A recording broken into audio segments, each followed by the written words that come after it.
Tēnā rā koutou I ngā manukura o te motu. Tēnei au he uri o hini ahuoni e aro pīkare nei ki te hā o tō tātou tūpuna whaia. Welcome to Mata with me, Mihingarangi Forbes, brought to you by Te Māngai Pāho and Irirangi Te Motu, New Zealand on Air. What's a woman's worth? It's the question of much debate over the last week after the government pushed through its Equal Pay Amendment Act under urgency. The changes make it harder for female-dominated workforces to achieve pay equity with male counterparts. It's a move that's caused outrage among unions, with 33 existing claims being scrapped. Coalition partners have been crowing that it will save the government billions, but at whose expense? The MPs who've made the decision are about to get a substantial pay rise, while the people who clean Parliament don't make a living wage. So what do the changes mean for our lowest paid wāhine workers? Hei whakamārama I ngā pānga o tēnei ture, kua tatū mai, ko te hekere tari āmotu o te uniana e tū, ko Rachel Mackintosh. Tēnā koe. Tēnā koe, kia ora. Run us through the main points that come out of this legislation. The equal pay legislation. So it's extinguished 33 current claims covering well over 100,000 working people, mostly women. It has shifted the goalposts and raised the bar. And a quick legal analysis, like it'll take time to fully work it out, but a quick legal analysis has pretty much shown that there will be no successful pay equity claims under this legislation. They've just made it so difficult. Yeah. And talk us through that. Why does the legal analysis make that judgment that there will be no equal pay claims under this new legislation? Well, one of the things is that market forces have to be taken into account, and you have to prove that it wasn't market forces, whereas at the moment there's an assumption that you have to disprove, so it's basically flipping it on its head. You have to prove merit before you can even get started, whereas at the moment the merit is discovered through the process. So you can't start the process until you've done something that requires a process, which makes it impossible. You have to start from the point at which a job became female-dominated, which that makes it pretty much impossible for most occupations. There's no point at which they first became female-dominated. So there are just so many things they've done to make it impossible. We've heard a lot of kōrero and wānanga from some fairly high-paid wāhine at the moment. But tell me, what is the response of women who are in these roles and jobs and who are part of these claims? There's kind of rage and disbelief and a deep feeling of insult and of having something that felt as though it was in reach whipped away, a feeling of being undervalued, which is the whole point of pay equity, is about value, and the fact that there's whole workforces and hundreds and thousands of mostly women workers who their work has been considered to be of low value over time, basically because of sexism. The government's argument is not a single worker is having their pay cut, that they won't see any difference in their bank account. Do they have a point? Well, the point is that people need to see a difference in their bank account. They need to have a pay increase. And so it's future pay cuts that we're talking about, and that was the hope. That's the hope that has been whipped away. So if somebody wants to call billions of dollars whipped away and taken out of the possible pay packets of women workers, if people want to call that a pay cut, it's not that much of a stretch, really. Is it even legal for some of these people to have a pay cut, because wouldn't they be on minimum wage anyway? Yeah, so the pay cut is a future pay cut that we're talking about. If you're on minimum wage, absolutely you can't have a pay cut. The government also argues the existing legislation and its use of comparators is unworkable. You've been working with it. Some of these claims have been underway for over 1,000 days now. that doesn't suggest a streamlined or efficient process.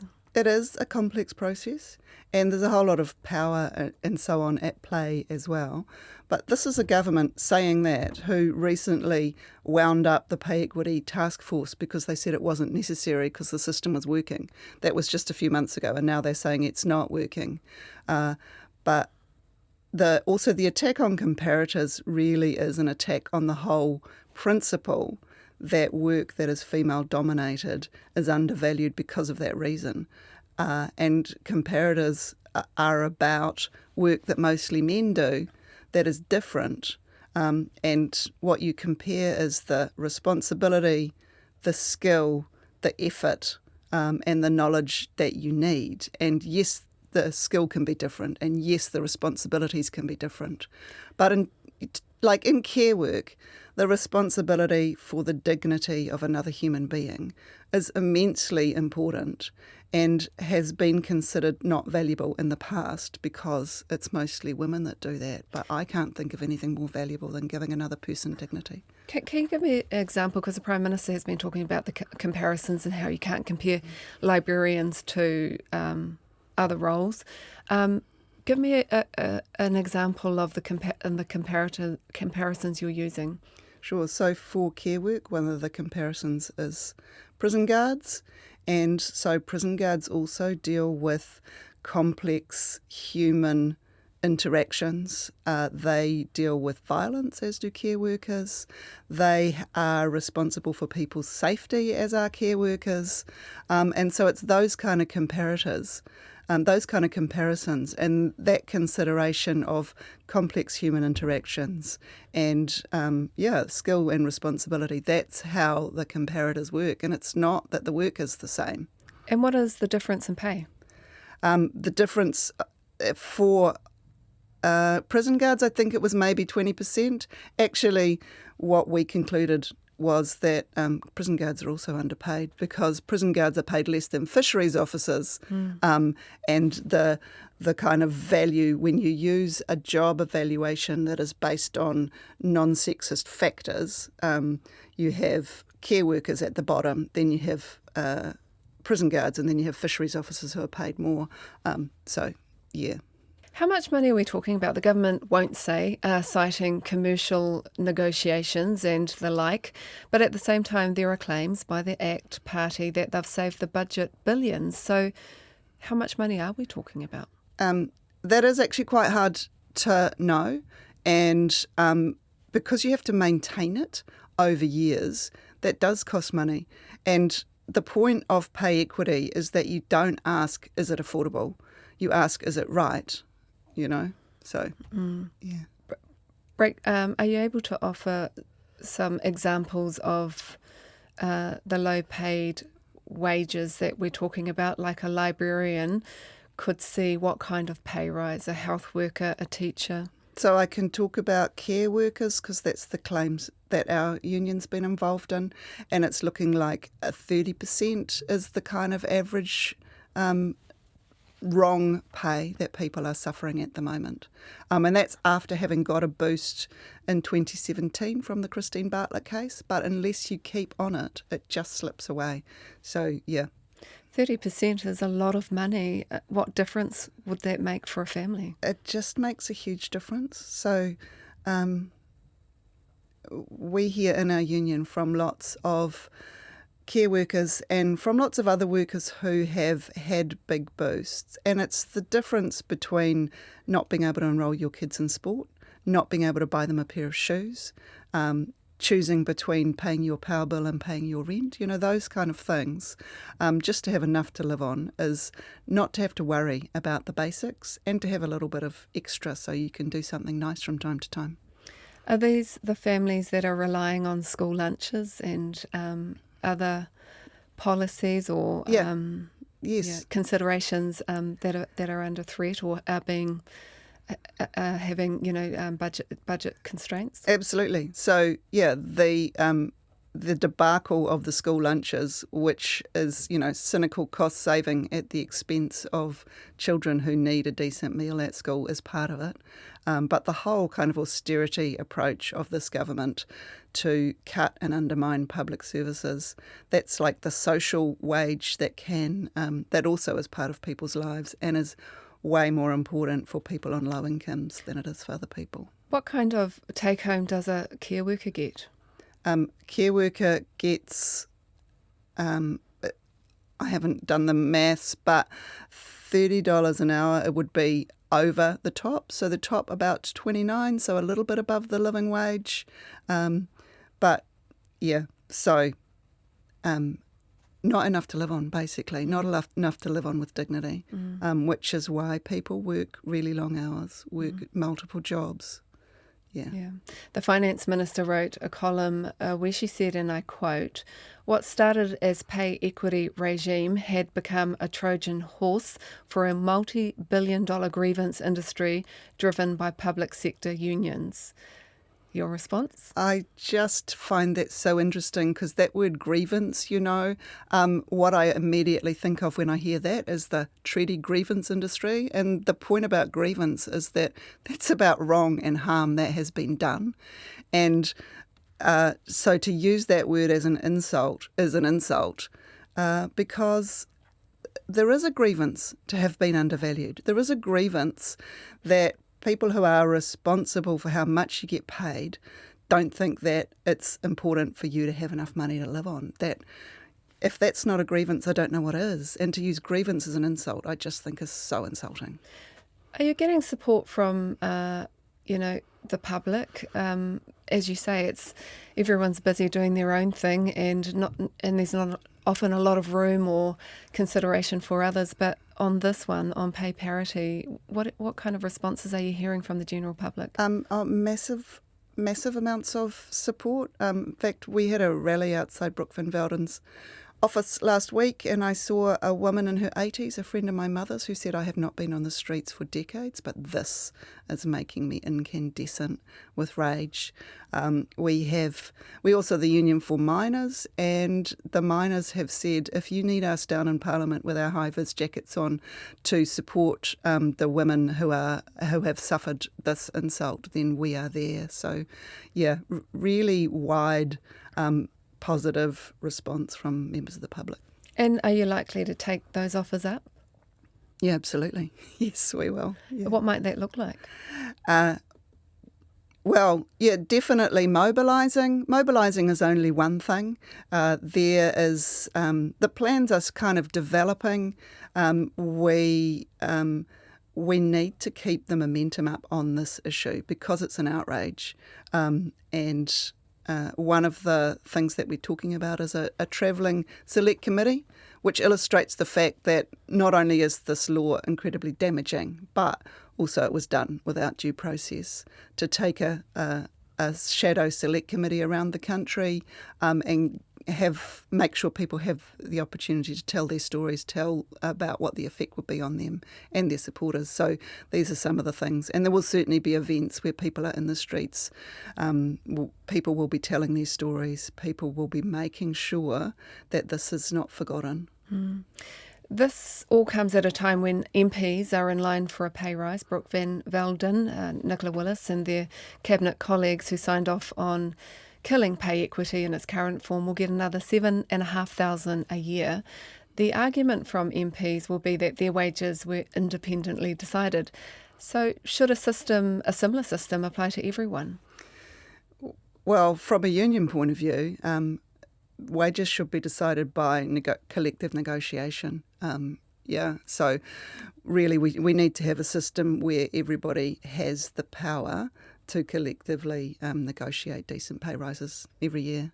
In terms of the living wage or the minimum wage, though, should an independent commission do that instead of Parliament? So the living wage is an independent process that is done by academics and civil society, and that's really important that remains completely independent from Parliament.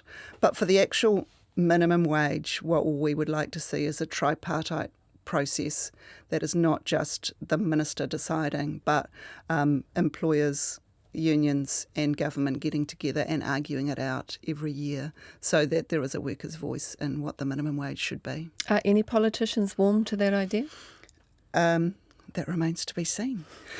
Nicola Willis also wants to axe 1/3 of 71 rules for getting government contracts. Those rules include paying the living wage in contracts for cleaning, catering and security guards.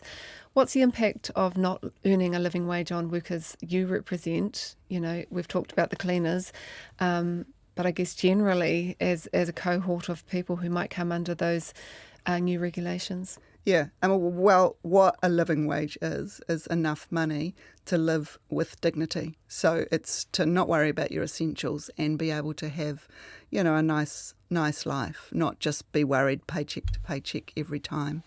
And that move to remove the requirement for a living wage, that is a slap against a whole society, because there was many years of campaigning to get that rule put in, the requirement for a living wage. And that wasn't just the cleaners and the security guards and the caterers themselves, it was their communities, it was their faith groups, their churches, mosques, synagogues, and community groups all banding together and campaigning over years to get that rule put in.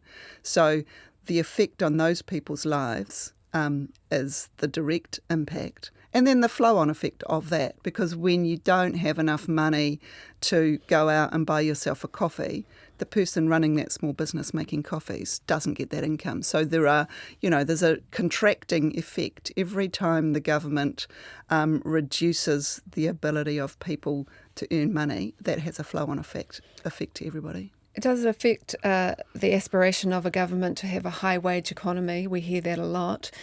And how would you characterise the employment environment at the moment? There are severe constraints on wage growth at the moment, and when you start with austerity from the government, that's what happens. 10,000 public service jobs have been cut. That increases the number of people looking for work. That makes it harder for the people in work to negotiate pay increases, and it really is a downward spiral. So the irony of removing the right to a living wage from those parliamentary workers as part of your project to lift wages, it's just completely nonsensical. What about the companies who employ these people? What's their response to the unions and, the push for a living wage? Well, that varies. But in general, employers are human beings as well. And the people who employ those cleaners, they always say they would like to pay people properly. But when you take away the requirement, then there's pressure on those companies because they're bidding for contracts. That's how that works. And there's a whole lot of costs they don't have control over. They can't control the price of granola. But if they've got the ability to control the price of wages, then that's what they will do in order to get the next contracts. There are IRD stats said in 2024 Māori women earn 21% less than Pākehā men. It's 24% for Asian and Pacifica women. How do you move that needle? One of the big mechanisms for that is sector-wide standards. So the previous government had fair pay agreements. We hadn't settled a single one, and they got whipped away. But those gaps get worse the more atomised and individualised the market is.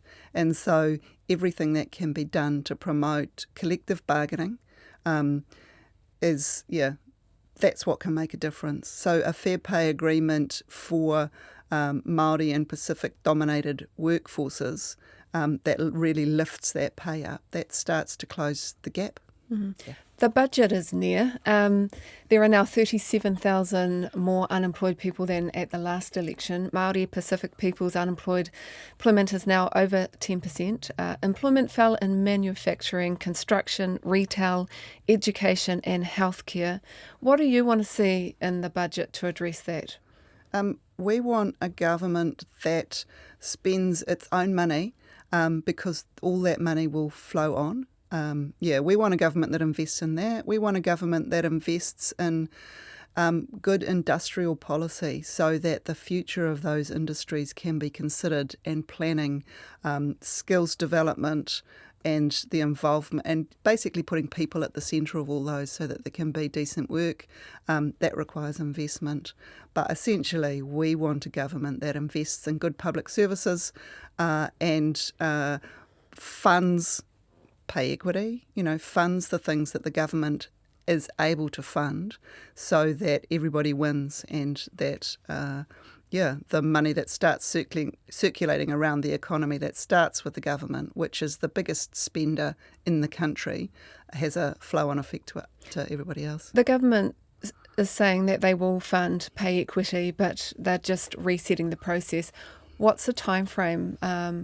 Obviously, it's not happened yet, but if you had a looking glass, could you kind of guesstimate what that might look like? Well, they say they'll fund pay equity, but they've called into question whether low wages and female-dominated work really is about sexism. Like that's one of the first things they've done. They've cast aspersions at that. They've made it much harder. They've said that you can't take a claim within 10 years of a previous claim. So the timeline is, if anybody can ever reach it, it's a very long. But then, we have these doubts that anybody will ever be able to reach it. If we can talk a little bit about work safety, Brooke Van Velden has been busy. She's also removing a bunch of requirements for small businesses around worker safety, saying that they only need to manage, quote, critical risks and provide basic facilities to ensure worker welfare. What do you make of that move? That is saying that, 25% of our workforce work for small employers. That is saying that those people do not merit having proper workplace health and safety. It is flying in the face of the Royal Commission that came out of the Pike River disaster, and what we learned then, well, actually what we already knew, but what that commission stated very clearly is that if you want people to come home safely from work, if you want good health and safety, you have to have strong worker participation. And the changes that essentially mean that a small employer, if they've got a book on their shelf that talks about health and safety, that will be enough. The actual real situation won't be considered their responsibility. That is going to mean that people will get injured. That is going to mean that people will get killed. To speak about comparisons again, if we look to Australia, what is the comparison between workers who, die in the workplace over there compared to here? I think it's four times as likely to die or get sick at work here than in Australia. And Australia has a much stronger worker participation. And who pays for that? Is that ACC? Who pays for the cost of, the accidents and... ACC, the health system, and, that's just the money cost. It's like the cost to people's families, to lives, to people who can't do the same work any longer because they're injured. You can't measure that. Just thinking in places like Taranaki and Kawerau, where industries are closing off now or will close in the next decade or so, are we paying enough attention to investing enough money into getting workers and regions ready for the future? Absolutely not. So that's another thing that we would like a government to do, which is take transition seriously, to take, what is going to face us.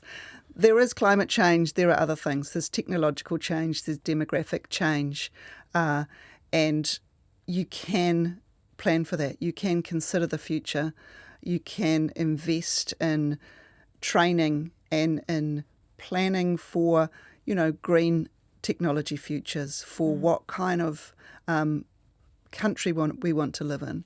And in order to create that country, what do people need to be doing? That's at the fundamental level, and then plan for that and think, okay, these are the jobs we're going to need if this is the kind of country we want, and that requires requires investment. It requires spaces for the people of this country to have their voices heard about what they would like to see the future, and then, getting that all together and making a plan and investing in it. Rachel, just quickly, if you could, do you have a plea for Nicola Willis and Brooke Van Velden in terms of, on behalf of these wahine in these sectors? The plea is fund pay equity and keep the living wage requirement for parliamentary workers.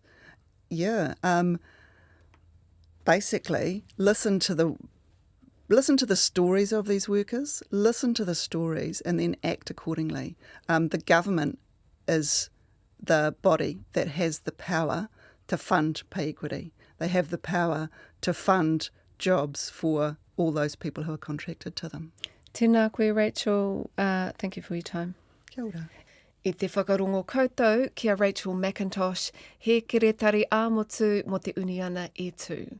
Ko ngā matarau o ngā kaupapa tini te aronga o tēnei pāhotanga, mā tā koutou huri mai e ora, e whai take, nō reira tēnā rā koutou katoa. Tēnei te mihi ki te Māngai Pāho, me irirangi te motu, nā rāua tēnei hōtaka I tautoko. We'll be back with Mata in a fortnight. Nohoro mai.